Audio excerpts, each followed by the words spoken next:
passionnée pour la réalisation, mais malheureusement j'ai pris un autre chemin. Mais je me posais à l'époque des questions un peu complexes au niveau de faire évoluer les projets. Là actuellement, nous, comme vous dites, on est en permanente évolution. On voit de plus en plus maintenant lors des informations, des vidéos personnelles avec les smartphones, etc. Est-ce que vous pensez, dans les prochaines réalisations futures, on arrivera à intégrer ces morceaux de particuliers pour réaliser vraiment quelque chose qui répond vraiment à l'événement? Parce que finalement, il n'y a que votre regard qui gère ça. Si on rajoute le regard de gens dans la foule, ça peut être un complément. Je voulais voir votre opinion sur ça. Alors, on les intègre déjà un petit peu. Mais en fait, c'est la deuxième image. Ce dont vous parlez, c'est la deuxième image, c'est Twitter.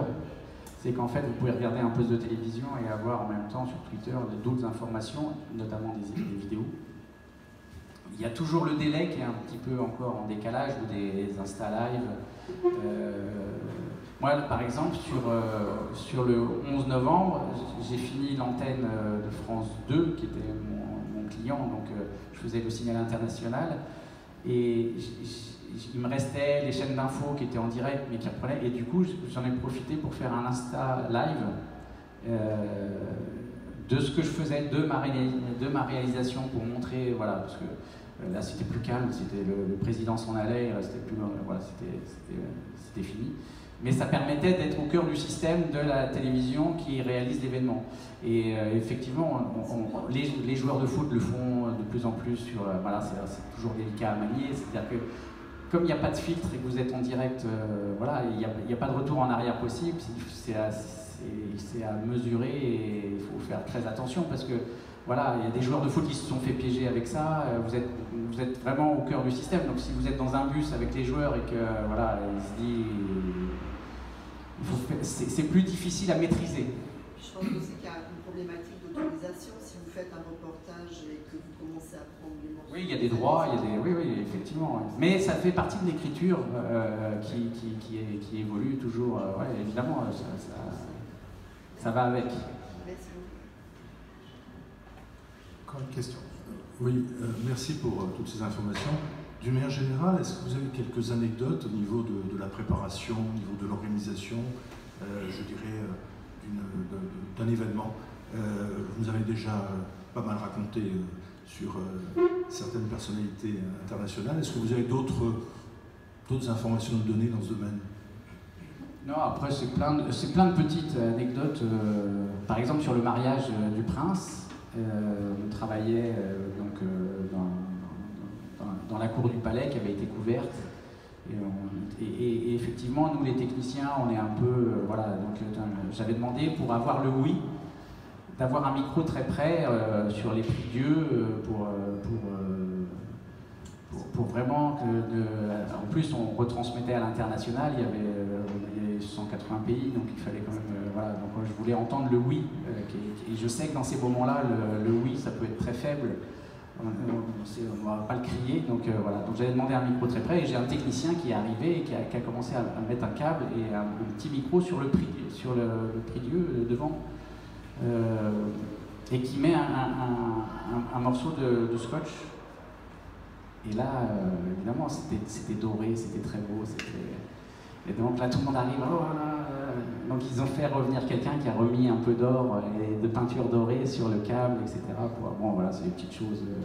Mais ce souci d'être toujours, d'avoir le son quand il faut, d'avoir le oui, parce que si vous ne l'avez pas, ben, voilà, vous avez tout raté.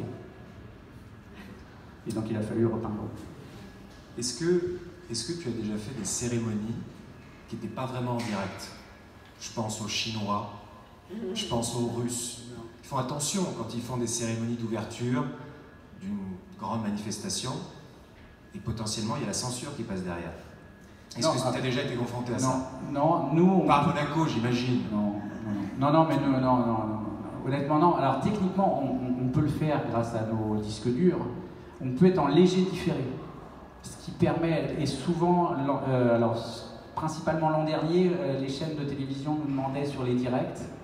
Par exemple, moi je produisais sur W9 OFNI avec Bertrand Chameroy et on était en direct le mardi. Et à cause des attentats, ils voulaient qu'on soit en léger différé pour pas s'il y avait une attaque du studio, qu'on puisse la couper, que ça soit pas montré. Donc pendant là, ça se calme maintenant, mais de 2013 à 2016, on avait cette demande sur Danse avec les stars, voilà, sur tous ces grands événements en direct, d'être en léger différé. Et puis, bon, ils ont laissé tomber, parce qu'il y a beaucoup de sécurité qui sont devant, de protection, etc., pour éviter les attentats.